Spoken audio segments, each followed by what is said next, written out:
विश्व परिदृश्य में आपका स्वागत है। आज हम आपको वैश्विक युद्ध के बारे में कुछ तथ्य बताएंगे। जैसा कि हमने पहले भी विश्व में चल रहे युद्ध पर रिपोर्टिंग कर रहे निष्पक्ष पत्रकारों के विश्लेषण आपके सामने प्रस्तुत किए हैं। हमारे चैनल को सब्सक्राइब करें और हमारा मनोबल बढ़ाएं। विश्व परिदृश्य में आपका स्वागत है। आज हम आपको वैश्विक युद्ध In this episode of Dil Se, we'll talk about Jammu and Kashmir. And the reason why we want to discuss this today is because it seems that the government is keen to have an election in Jammu and Kashmir come September. That's the commitment that they had made to the Supreme Court of India at the close of the hearing, that they will restore full statehood to Jammu and Kashmir. That's not likely to happen, but they are certainly moving forward and wishing to have an election. Now, there are two narratives in relation to Jammu and Kashmir. The narrative, I think, on behalf of the establishment is that ever since August 5, 2019, things in Jammu and Kashmir have changed. The levels of terrorism have gone down. Lots of people are visiting Kashmir, visiting the valley, visiting Jammu. People are happy with what's happening in Kashmir. That's one narrative. And terrorism, of course, they say has gone down. The other narrative is, in fact, things are tense in Jammu and Kashmir. We don't know what the people are thinking. In fact, if you look at social indicators prior to 2019, the social indicators were much better than after 2019. In fact, the per capita growth was much more prior to 2019 than after 2019. The state GSDP was more prior to 2019. And of course, tourism has increased, but a lot more pilgrimage. Those who are on pilgrimage are going to Jammu and Kashmir. And previously, those who went for pilgrimage were not counted in the total number of people who go to Jammu and Kashmir. Now they are being counted. So we're going to test which narrative has credibility as we move forward. And we have two extraordinary people with us to discuss this issue. One is Omer. Thank you very much for being here. Everybody knows Omer Abdullah. He's been in politics for far too long now for me to introduce him. But the fact is that he has been the youngest chief minister of Jammu and Kashmir in 2009. Is that so? And he's the head of the National Conference, the youngest leader of the National Conference. In Vajpayee's time, when the National Conference was supporting the then BJP government, he was a Minister of State for External Affairs. Before that, he was Minister of State for Commerce. I think in 2008, the National Conference won a huge majority in Jammu and Kashmir. And so he knows the ground reality. Unfortunately, after 2019, August 5, PSA was imposed upon him. And he was under house arrest and all kinds of things happened. But luckily, he's in safer climes now. So thank you very much for being here. General Deepak Kapoor, sir, you have been in Kashmir, I believe, in that area, served there for a long, long time. I'll modify it to say about 10 to 12 years personally having served there. Okay. Out of about 40 years, 42 years that I've 10, been 12 years, that's a long time. That's a long time to be there. So you know the area very well. But of course, not only this part of the country, you also know the northeast and the turbulence there. Spent about another 10 to 12 years in the That's right. In northeast 71 war, you were there at that point in time. I was, we went into Bangladesh in 71 war through the area of General Komila and Daud Khandi onto Dhaka. That's right. So no, you also won the Vishisht Seva Medal, the Ati Vishisht Seva Medal, all that. You're a very decorated general. Thank you very much. You were general in 2007, right? No, I became Major General in 2000. No, Chief of the Army Staff in 2007. Yes, 2007, that's right. Right? And later on, in 2009, you were the chairman of the Chairman Chiefs of Staff Committee. Chiefs of Staff Committee. And you know Kashmir extremely well. So I think we'll get a fair idea as to what's happening in Kashmir today. But let me start with you, Omer. Tell me, have things changed after August 5, 2019? The map of Jammu and Kashmir no longer looks the same. You've carved Ladakh out, much to the displeasure of the people of Ladakh. You have reduced Jammu and Kashmir to a union territory. So just the way Jammu and Kashmir looks on the map of India today looks different than it did in 2019. A number of indicators that you pointed out in terms of how Jammu and Kashmir is doing are not as positive as this government would like us to believe. The one area where I think they can claim some credit, and perhaps rightly so, is that separatist voices are a lot more muted today than they were in the past. Now, I would dispute that you didn't really need to remove 370 for that. You just needed to come at them with a heavy hand, which is what you've done. But the security situation in Jammu region is a matter of grave concern. As we sit today, we mourn the loss of another young army officer. That's correct. Who died in the line of duty in Doda today. And this is one in a series of losses that we've suffered. If my information is correct, that number for the last 12 months now I think crosses almost 60. Yes. So all in all, I think if I was to write the report card for this government post 2019, there wouldn't be very many positives that I'd have. Is there peace prevailing in the area at this point in time, you think? What sort of peace? Peace in the sense that you don't see protests on the street. Well, I conceded that. Yeah, you don't see people throwing stones. Well, you do. You do? Unfortunately, not with the frequency that you did earlier. Okay. But it has been known to happen. A few weeks ago, there was a very large protest on the national highway between Srinagar and Baramulla because people were protesting for water. And there was firing in the air, there was tear gas deployed. It wasn't really covered by the media, so that's another part of the story. Press freedom in Jammu and Kashmir is a lot less now than it was earlier.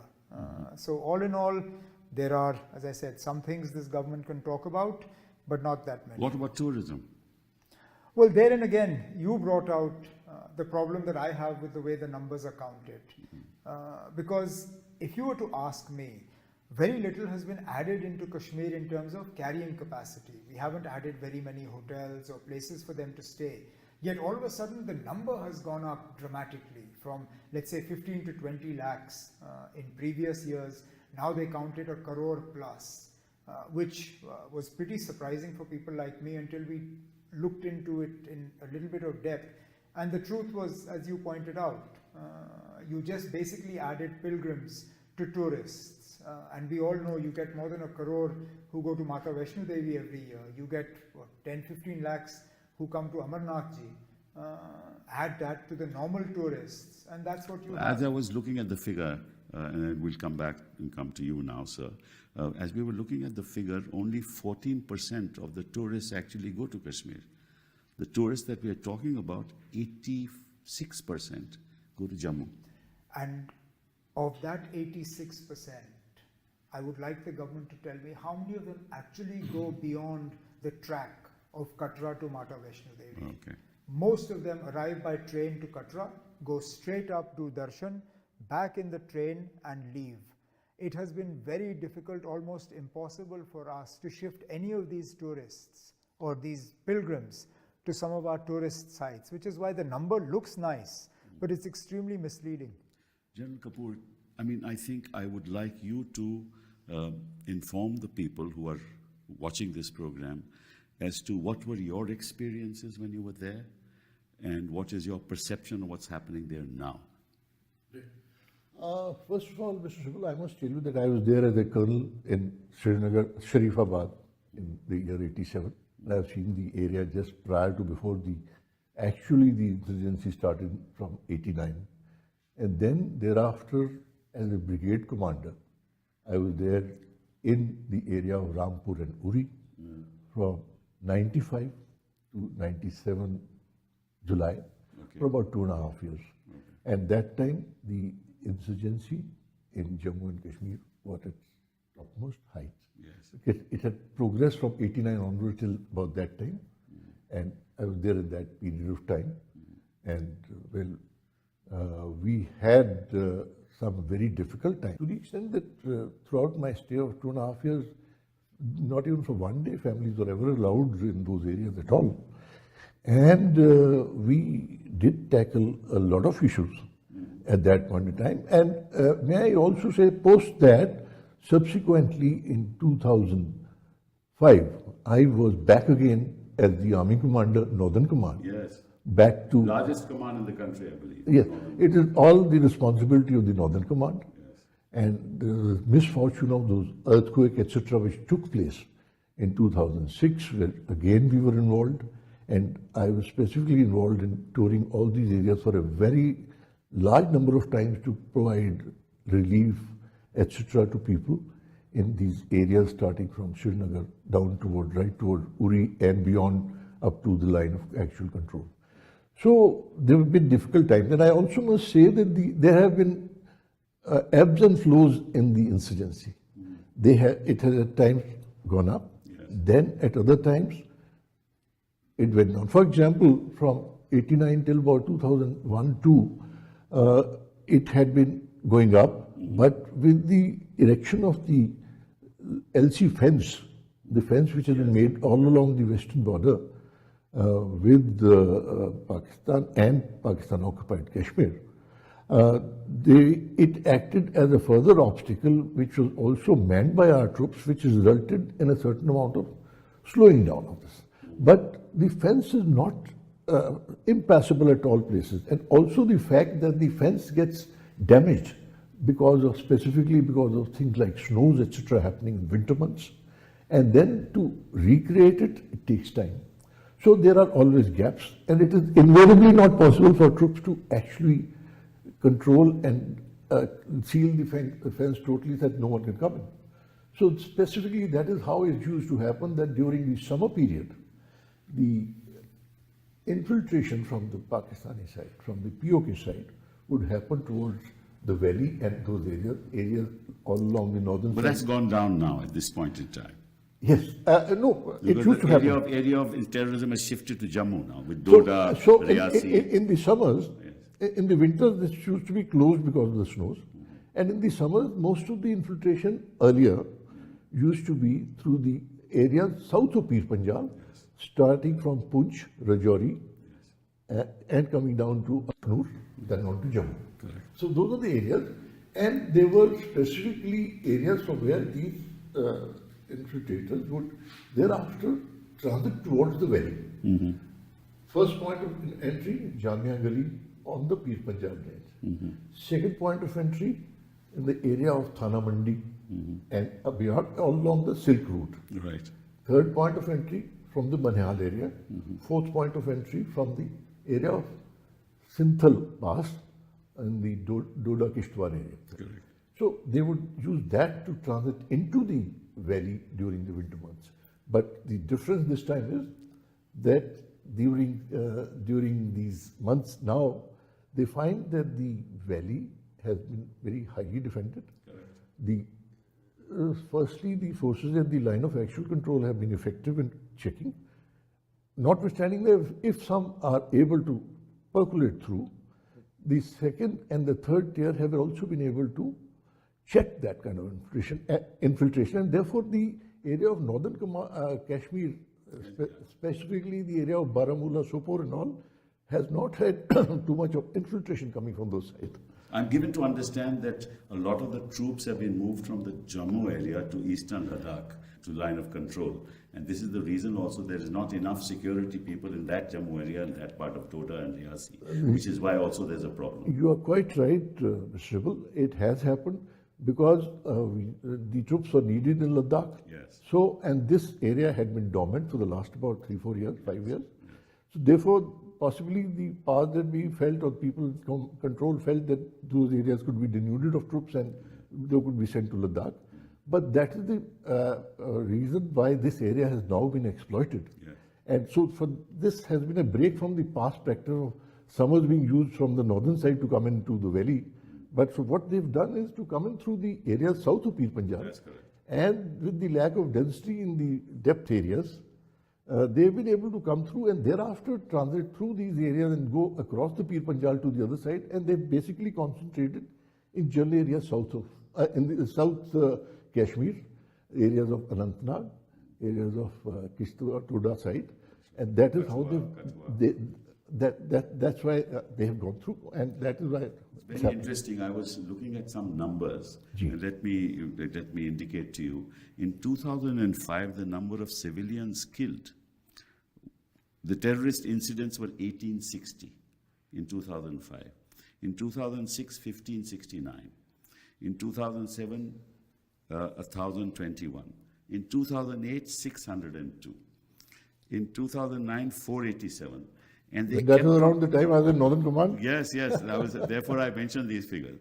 And they kept coming down till 2014, they were reduced to 240. Yes. Right? Now, the government says that the incidents of terror have gone down after 370.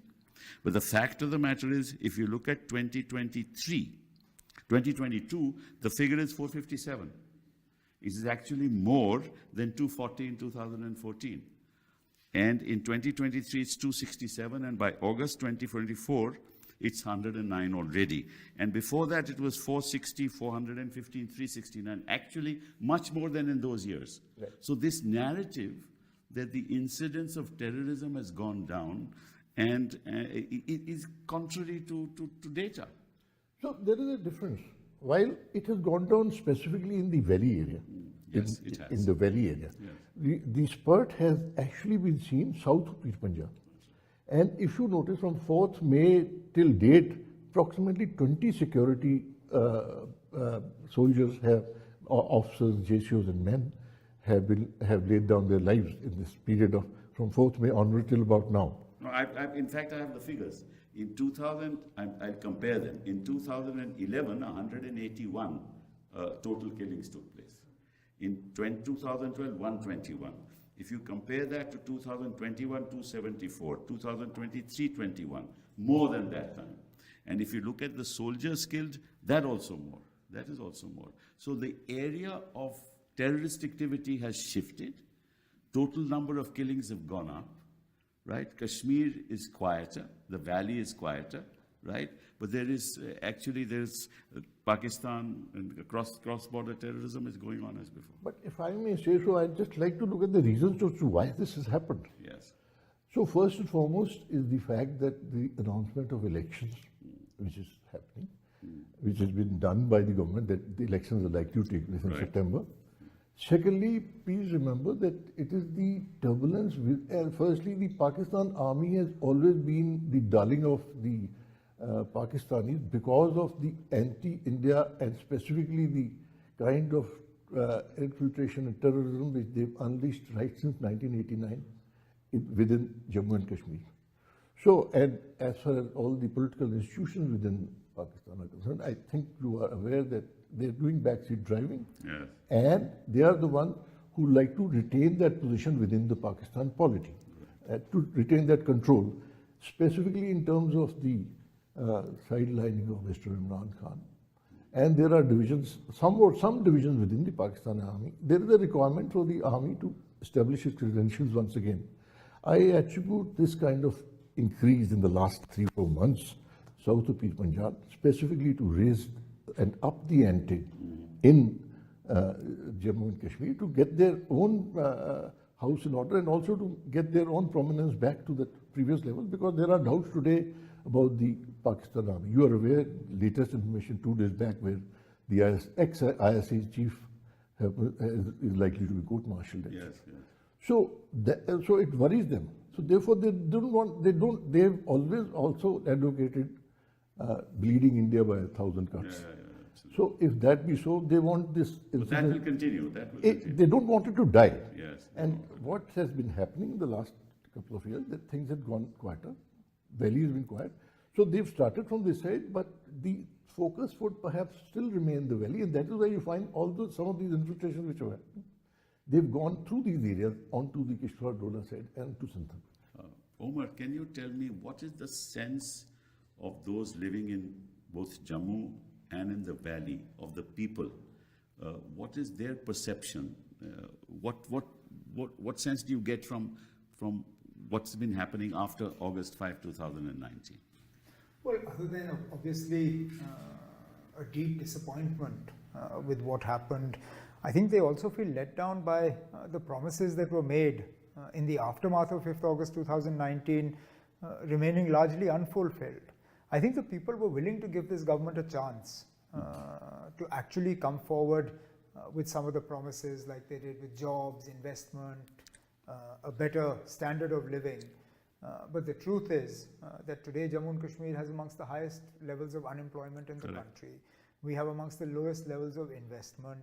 There is nothing new that we can see having come into Jammu and Kashmir as a result of what happened on the 5th August 2019. Our position vis-a-vis electricity, water, day-to-day requirements has got worse. Governance has suffered. For all the tall talk that corruption will come to an end, corruption thrives in Jammu and Kashmir today. Senior officers in Jammu and Kashmir themselves are now making allegations about acts of corruption and malfeasance. So all in all, people are frustrated. And I think the worst thing for the people has been that there has been no voice, as in nobody willing to listen to them. The problem with this government, a nominated government with a lieutenant governor sent from Delhi, is that there is no contact between the people and the government. And I think that's another one of the reasons why the situation in Jammu has deteriorated to the extent that it has, because otherwise, elected representatives, a political system is a great way for intelligence to flow, for information to come, because we are amongst the first people to know when something is wrong. We are amongst the first people to know when something untoward is happening. I mean, our workers pick it up, our people pick it up, it sort of flows through the chain. They tell their MLA, the MLA tells the minister. Today that network is completely dead. Yes. I believe actually the local intelligence network used to be the saving grace at that point in time. And that's absolutely. I mean, it's a fact that the army, the police would not have been able to have the successes that they did without the cooperation and the involvement of the local population. The local population today feels disconnected. They feel they're not consulted or connected to this government in any way. And I think we're suffering on that account as well. But there is some kind of local representation that's going on, no? Hardly. Token, not the way that one would have. Do they have access to the governor? Very little. Very little. Is the governor reaching out to the people? No, in fact, every time we've asked the governor to reach out, we've got no response. So we sort of stopped after that. So the levels of unemployment are larger than the national average. I know it's over 10%. The national average is 6 odd percent. The figures of the government, right? And people are quiet, and the situation is tense. Well, when you're threatened with a bulldozer, you're threatened with dismissal, you're threatened with arrest, you're threatened with all sorts of things, it's very easy to bring about quiet. I'd be more enthused about a quiet that was sort of coming from within, rather than a quiet that's forced. I mean, you only have to look as far as the Baramulla parliamentary election results to see that things aren't as comfortable as the government would like it to believe. Now, if you look at terrorism in this part of the country and in Jammu Kashmir, you see that the terrorists now have huge technology advancement equipment with them. They are using Iridium satellites. And I also believe that through tunnels underground, they enter Jammu at this point in time. And their tactics have changed. There is a new terror group of resistance that has come up, I believe. And the foreign and the local are also collaborating, but unless you get support in the local, these incidents will not succeed. And there is an enormous amount of trust deficit that has taken place. Do you agree with that? A few things I want to clarify. First of all, this issue of tunnels and all, if I may say so, I've seen it even way back in 81, 82. I see. Especially in these areas south of Punjab, in the area of Sundarbani, for example, and Akhnoor, those areas, the Chump Plain, the tunneling used by them to push through infiltrators was still there at that point in time. And the fact is that was the situation much better before 5th August 2019? We need to look at it from that perspective. Yes. Was the insurgency much lesser? Were things so much better? So I have my doubts on that. The fact is that this, as I see it, present problem is primarily kind of a scenario being built up to try and scuttle elections. And I think once elections happen, it'd be probably good for all parties all round. So that is one. Secondly, like I said, the Pakistani army's their own agenda meant for their own people. And the other aspect is that prior to 5th August, when the special status was taken away, did Kashmir, J&K, which was given maximum amount of financial support. Right. If you look at the figures, you'll find perhaps no state got as much of financial support as did Jammu and Kashmir, those points in time. Did it make a difference? We need to look at that from that perspective, and also as to how, while we can say even people feel tense, people are not too happy. Yes, political activity has gone down, and it must come up, and so therefore answer is the election which will happen. But the fact is that there have been improvements. Firstly, that special status from the rest of India developed a sense of divisiveness between India and the rest of the states. So there was a lack of trust even at that point in time. People looked at themselves separately. I have personally had people telling me when I went even on my honeymoon, "Aap India वापस चले." I'm talking about 75. No, I have experienced that myself. So, "Aap India वापस चले." ये Kashmir. That hasn't changed. That hasn't changed. Regardless of what is said. So, if I may say so, the special status prior to that, there was a degree of divisiveness. People felt, and people were pushed out of Jammu and Kashmir. The other minority like Pandits and all, they were pushed out of. That's earlier. Those are there. So, and the finance side, a lot more financial assistance had gone into J&K prior to that period. But as to how it was utilized, whether it resulted in a lot of corruption, that's an open question. And we all aware. What open question? This is where these arguments then descend into. I mean, can somebody please point out to me one concrete improvement in the lives of the people of Jammu and Kashmir after 5th August 2019? One. No, okay. All political parties have been out of power in Jammu and Kashmir since 2018. Correct. What improvement in governance has taken place? Point out to me, because all this talk that Jammu and Kashmir got a lot of money, where did it go? Please point out to me point out one place where it disappeared. I mean, we've been out of power since 2018. Please show me one person who you've held responsible for misappropriating the large sums of money that allegedly came into Jammu and Kashmir and weren't put to good use. All this is well and good, but categorical answers never come forward. Omer, let me put a perspective before you, and I would like your response, both of you. It is true that prior to August 5, 2019, there was a national feeling that this special status must go. According to me, it may be created, it may not be created. There was a national narrative. We cannot deny that. I'm all ready to accept that. It stopped the integration of the state. Why are we denying why Jammu and Kashmir got its special status? Yeah, that's right. So we are coming to that. I mean, without special status, you and I know Jammu and Kashmir would not have been a part of India. Yes.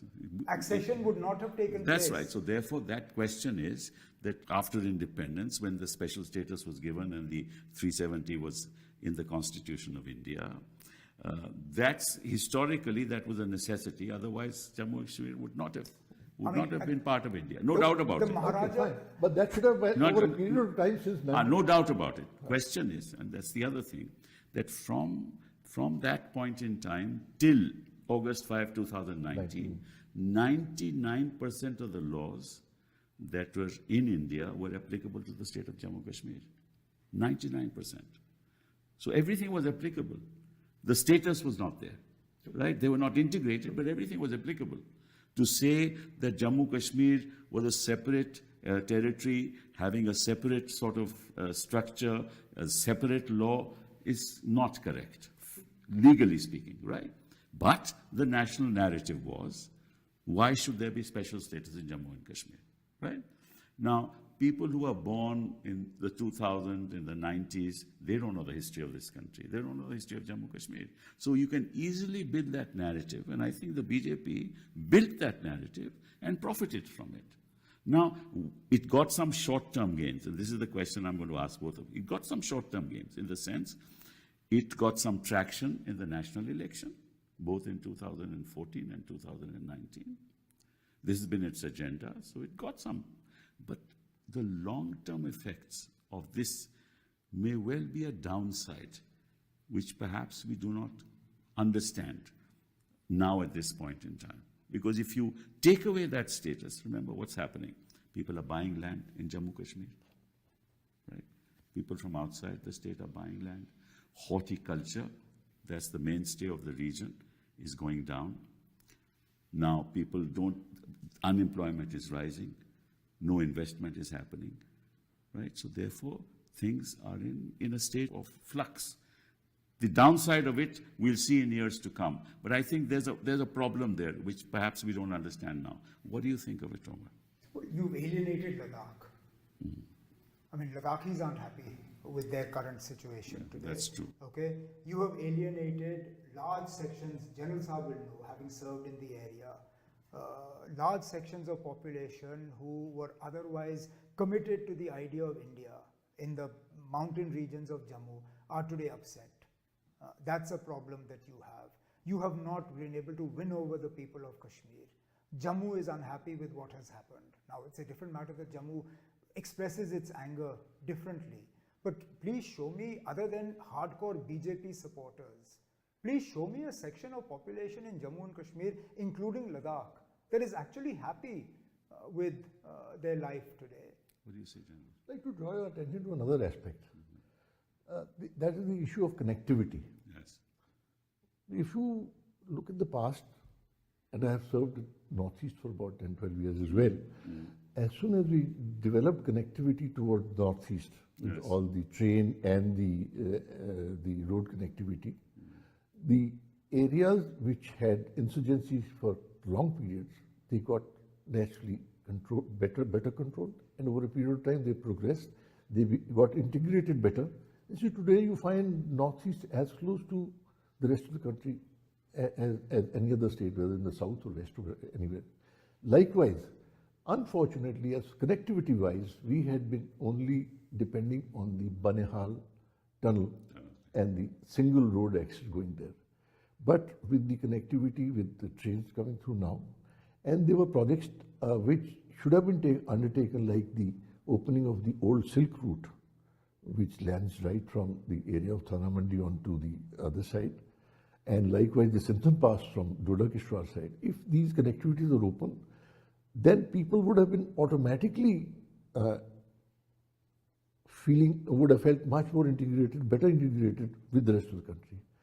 And I also want to point out one thing which I have felt, having served a number of times, that people who are in the valley are not keen to, they are not keen to leave the valley for whatever reasons. That's true. They want to continue to be there. They don't mind having a smaller kind of a job or a less paying job, but they don't want to leave the valley. Somehow it is in their psyche. And whether they come down for a while is fine, but they prefer to be there. But it is not possible for the government to provide employment for all of them in those areas. And also because of this connectivity issues, the industry has not developed within the state of Jammu and Kashmir. How can you blame people for not wanting to leave the valley when they see what is happening to Muslims in the rest of the country?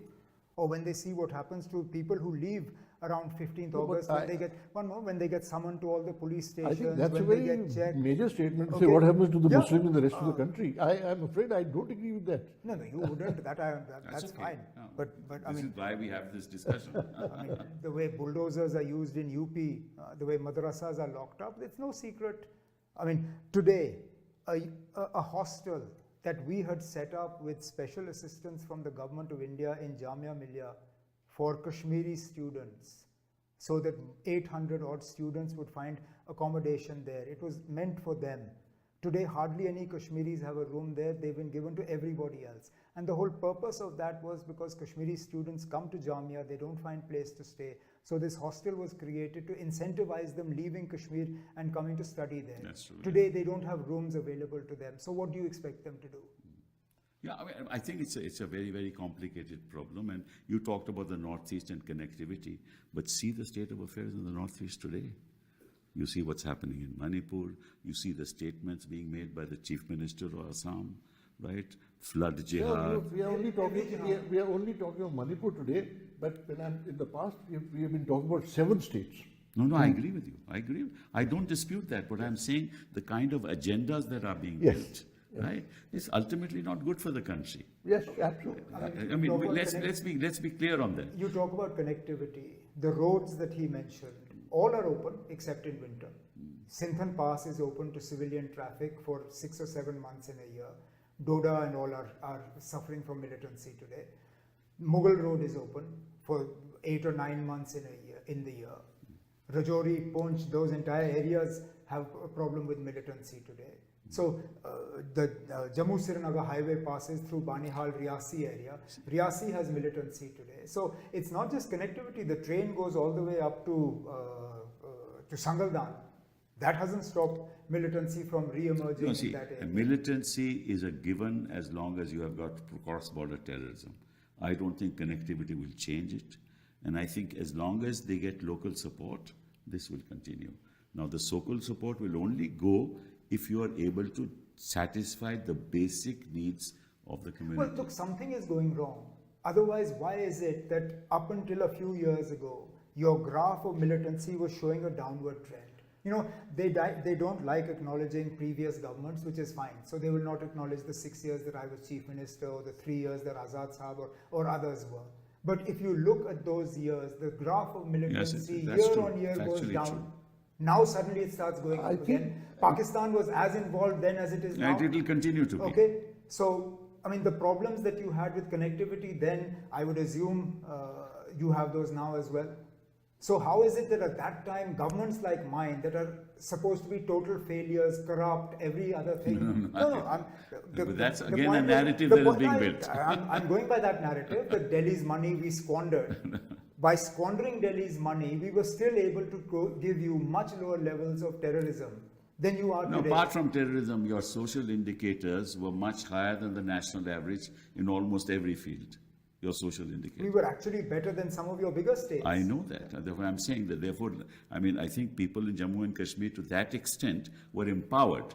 Now, the social indicators are going down at this point in time.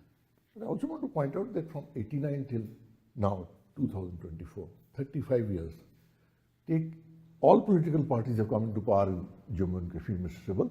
Yes, Whether it is National Conference, PDP, they've all had their share. BJP. BJP is also in coalition. So let's say who has been able to control the insurgency? You can't. Yeah, so I started by saying that there have been ebbs and flows, and if this is happening today, I don't see it getting prolonged for far too long. This Jammu, which is bothering us a lot today, what has happened in the last 2-3 months, but I don't foresee happening it for a very prolonged period of time. It is one of those situations which is being built up as a result because the election. I agree with you, General. The only problem is I think, this is my personal opinion, I am not an expert. Yes, sir. That as long as Pakistan wants to destabilize the region, this will continue. As long as the local population, some elements of that local population support these infiltrators, this will continue. It's been going on for now 30 years, more than that, and it will continue. So therefore the answer would lie that the administration, the military, the police, and all these agencies must sit together and try and find solutions to both for governance as well as for tackling. Yeah, but if you have PSA there, if you pick up people like that under the Public Security Act, and the kind of things that have come out through inquiries, where there have been excesses, and you know that, right? Then you're not going to get the kind of support from the civilian population. The only way, according to me, is to allow the political process to move on, place responsibility on elected people so that they will be forced to protect the people of the state, otherwise they'll be thrown out of power. Power is a great... You're right, sir. But we have done this in the past, placing responsibility on the elected people. Haven't we done it? Yes, but things were going down is what that's the point. Now today the point is the public is alienated from the administration because there is no connectivity. The public at times has been alienated because from the political leadership of the state also at times. That is true. Yes, and also So they have suffered.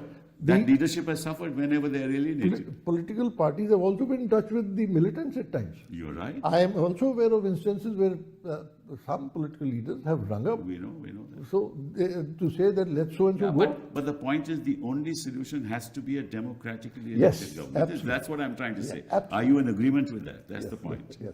Yes, a democratically elected government and accountability. Accountability. Yeah, absolutely. Accountability for everybody. Security forces, elected leaders, bureaucrats, intelligence, everybody. So come September, when the elections are due, we will see how, specifically as to how on ground what people feel, what is the kind of government they throw up, and how will thereafter things will be managed. But there's a problem there. Yes, sir. And the problem is the following.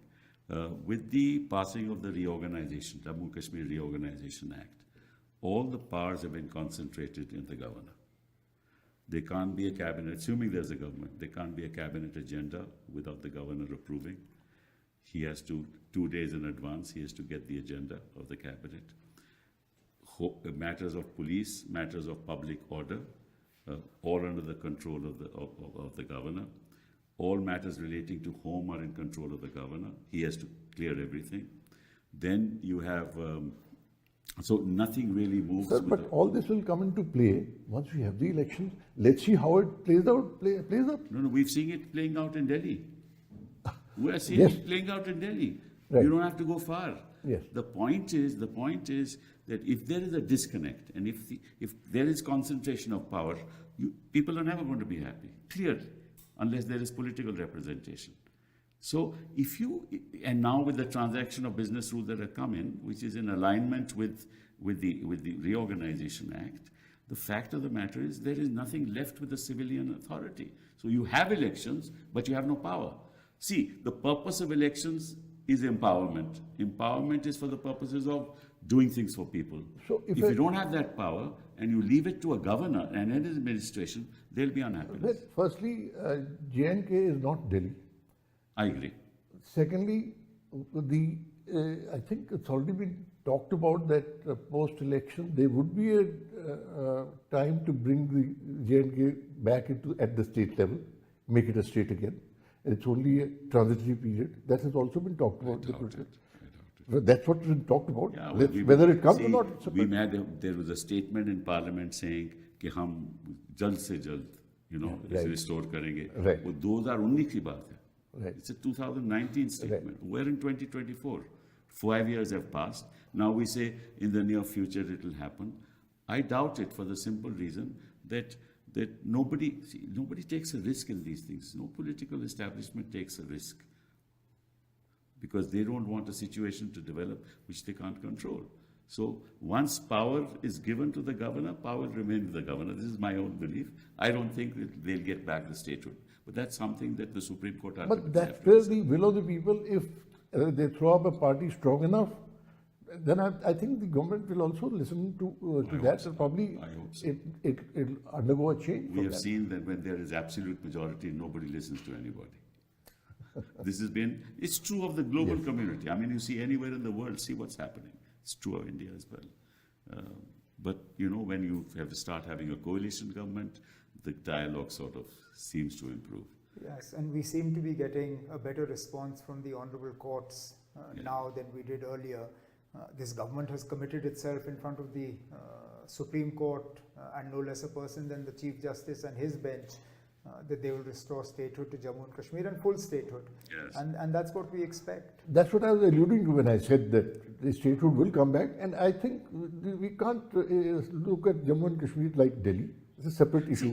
Delhi is a national capital. There are other issues. Once again, if you say that J&K is integrated into the country, then you say, I can't look at J&K like I want to look. There's a problem there.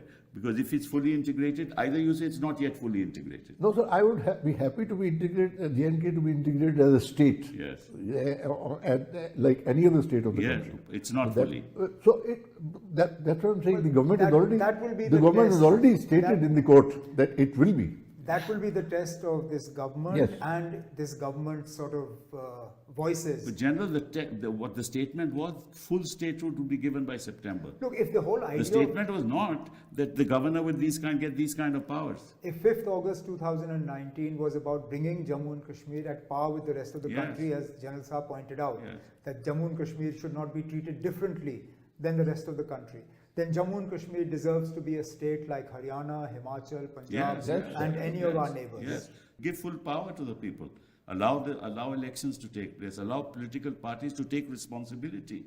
Allow accountability. And Unless- your numbers show that political parties, for all their faults, have done a better job managing Jammu and Kashmir It's true. than this current Social government indicators has. have been much better prior to 2019. One last thing I want to discuss with you. You know, if you go to the hill states in India, go to Himachal, go to Shimla, destroyed. Greenery, environment, completely destroyed. Northeast is far away, not yet fully destroyed. Uttarakhand, same thing is happening in Uttarakhand. I don't want Kashmir to go that way. If you bring industry, that kind of investment, whatever, the valley has an ambience of its own which should be preserved. So I think environment is one of the biggest issues that I am concerned with, because I'm deeply involved in environment. And I think that we should be very careful. So post my retirement since 2010, I have been to Kashmir about 5 times and spent about a week every time. Yes. And I think that kind of environment, like you mentioned, is being maintained in the valley. I tell you something interesting. Yes, sir. He talks about increase in pilgrimage. Now, there is no infrastructure, no new hotels, no great infrastructure. When lots of pilgrims come, and I know of Pahalgam in particular, there's not enough place to stay. It takes 3 months to clean up the place. That's a fact. Now, this is very dangerous in the sense that there are very few places in India which are green anymore. And there is no policy of this government with that. And I wanted your response to that, Omer. No, I think for us, particularly in Jammu and Kashmir, this summer has been a real eye-opener in terms of temperatures. I think we are coming to terms or coming to realize that denying climate change and denying the effects of our actions on climate is something we can no longer afford to do. When we touch temperatures like 35, 36 in Srinagar, and then we realize that there is a price to pay for chopping down trees, for denuding our forests, for abusing our environment, for not keeping our lakes and rivers clean. We pay a price in the long So you term. bring all this investment, you bring all this activity, you bring all, what's going to happen to the environment, especially in a state like Jammu Kashmir, which still retains its glory. Right now, I can say it still retains it. I Whether know. in the It future, should not be spoiled. I don't think so. With kind of huge buildings coming up, lands being sold, anybody can buy, tough. You're not going to maintain it. that is more so, Mr. Shibal, around Srinagar and its generally its areas and along the highway, where most of these towns have come up and have got expanded. But you can't, when you go beyond, say, Srinagar towards Baramulla and beyond, things are the same. In fact, there have been times in insurgency where even civil officials have not visited areas. I'm aware of one where I took the DC Baramulla as a brigade commander to areas which he had not gone for 6 years, which were in my command. No, I know. I can name those areas. Even in Till Himachal, Ganjam. if you go those remote areas, people don't go there. But I'm saying, even in a place like Srinagar, even in cities, this kind of construction that is taking place in the rest of the country should not happen. Because because, these are the only places that are left. That's something which has happened over all this period of time, over the last since independence. It should it, stop. it shouldn't happen. It shouldn't, but So I hope it doesn't happen in Kashmir. So is what I'm successive saying. governments Yeah. should have taken some steps all I the time. agree. We have failed there. I'm talking about that. yes, sir. We shouldn't fail in places which environmentally are still something that we should be proud of. No, I agree, but fortunately for us, large industry is not looking at Jammu and Kashmir as a place to arrive. At the most, even if they come, they'll come to the plains of Jammu bordering Punjab because you have locational advantages there. At the end of the day, Jammu and Kashmir, particularly the valley, it's a small market. It has a very small resource base, so you're not going to get the big industrialists. The industry we're looking to see come to Jammu and Kashmir are the sort of low volume, high value that feed into what we have: horticulture, agriculture, tourism, technology, things like that. We've now discovered lithium in the mountains of Jammu. Instead of mining it and taking it out of Jammu and Kashmir, the processing and using of that lithium should be in Jammu and Kashmir. The royalty that we earn should come to the people of Jammu and Kashmir so they can benefit from it. We won't be looking for the huge industries. We're not looking for refineries and things like that. Well, whenever it comes to Jammu and Kashmir, the fact is there is never a clear answer. It's very difficult to figure out what the course of history will be in the years to come. But this debate will continue, and what we must make sure is that the people of Jammu and Kashmir get the representation that they deserve. Thank you very much for being here. Thank you, Mr. Thank you.